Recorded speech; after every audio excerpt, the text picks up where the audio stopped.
The ThunderCats you grew up watching, noble, legendary, honorable, were descended from savage predators who built weapons before they built a language. This is the origin story that was buried for 40 years. I'm going to reveal who their ancestors really were, the true origin of the Sword of Omens, and the catastrophic mistake that doomed an entire planet.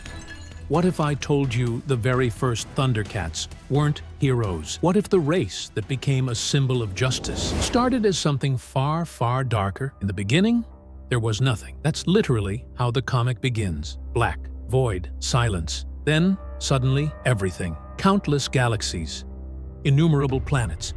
And one of them, you already know the name, Thundera. But this wasn't the Thundera you remember from Saturday mornings, that polished, noble civilization. It took millions of years to build, and in the beginning there was nothing noble about it. The ancestors of the ThunderCats were ferocious predators. Even as they began to walk upright, even as they evolved into bipeds, they held onto every savage instinct. They built weapons before they built a language. They formed groups.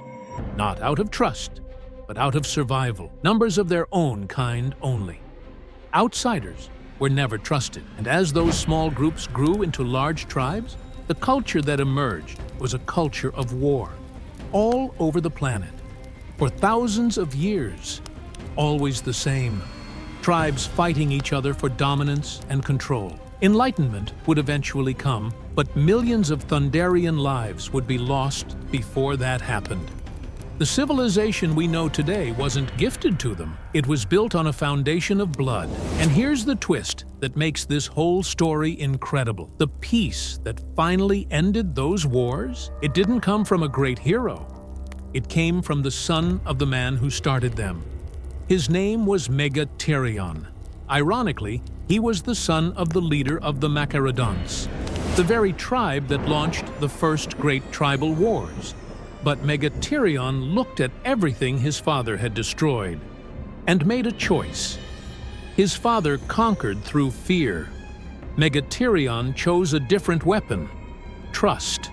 It was a gamble that could have cost him his life.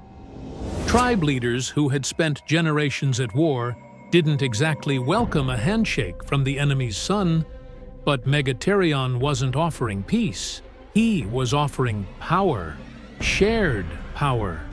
His reign would last more than 100 years. In that time, he did what no one before him could. He united all the primary tribes of Thundera. The nobility of each tribe came together to form a new body, the ThunderCats. Before his death, Megatherion began construction of a capital city for the unified tribes and a central home for the ThunderCats themselves, the first cat's lair. But he died before it was finished, and the one who stepped up to complete his vision, his godson and ward, Lion-El. He would complete the cat's lair. He would grow the capital into a thriving metropolis, and he would become the first lord of the ThunderCats. But here's where the story crosses into something no one expected. Because what his son discovered next wasn't just an artifact. It was something that had been waiting for them. Lion-El was succeeded by his son, Lion-El II. And this is where the story crosses into something almost mythical. His son was the one who discovered the Eye of Thundera, the planet's most ancient and sacred mystical artifact. He became known as the Mystic King. He began chronicling the Book of Omens. His reign triggered what historians call the Thunderian Renaissance. For centuries, Thundera flourished. Art, science, philosophy, the ThunderCats became the most advanced civilization in their galaxy. But peace has a cost. It makes you forget what built it. And when the first enemy from the stars arrived, the ThunderCats realized they had no weapon that could fight back. Thundera's first interplanetary war. And luckily, the lord of that era was one of the most powerful in their history, a warrior named Kugartha. Kugartha led the ThunderCats to swift victory with few casualties. And he did it with a weapon the universe had never seen before. The Sword of Omens. Here's how it was born. And this is the part almost no one tells. A master blacksmith named Tigris had been working for years on a blade unlike anything he'd ever forged. He failed, again and again. Every prototype shattered under stress testing. The alloys weren't strong enough. The balance was never right. But Tigris didn't stop. He couldn't. Because Kugartha had told him what was coming. And what was coming required perfection. Bigger than a short sword. Stronger than a broadsword. Optimally weighted. Perfectly balanced. Able to swing like a short sword, but deliver the wallop of a two-hander. When Kugartha finally held it, he said one thing. This is a Sword of Omens. A war sword, fit for delivering the proclamations of a king. But Kugartha wasn't done. He had one modification. This sword is the weapon that the Mystic King imagined. A magical sword to protect Thundera and lead the ThunderCats into battle. Mount the mystic eye of Thundera between the hilt and the blade itself. Give life to the last of the Mystic King's visions. Tigris bowed. Yes, my lord, I will be honored. And in that moment, the most powerful weapon in ThunderCat history was born. Weeks later, the eye of Thundera glowed in its new home. The sword was no longer just metal. It was alive. Millennia would pass before the next great threat. But when it came, it would not just threaten the ThunderCats. It would end their world. It was a beautiful autumn day. Calm, serene. People went to work. Children went to school. Life went on as normal, nearly everywhere. Most of them didn't know. Not even all of the ThunderCats themselves knew there was a chance of this ever happening, and even some of those who did refused to believe it. Because that's what happens, isn't it?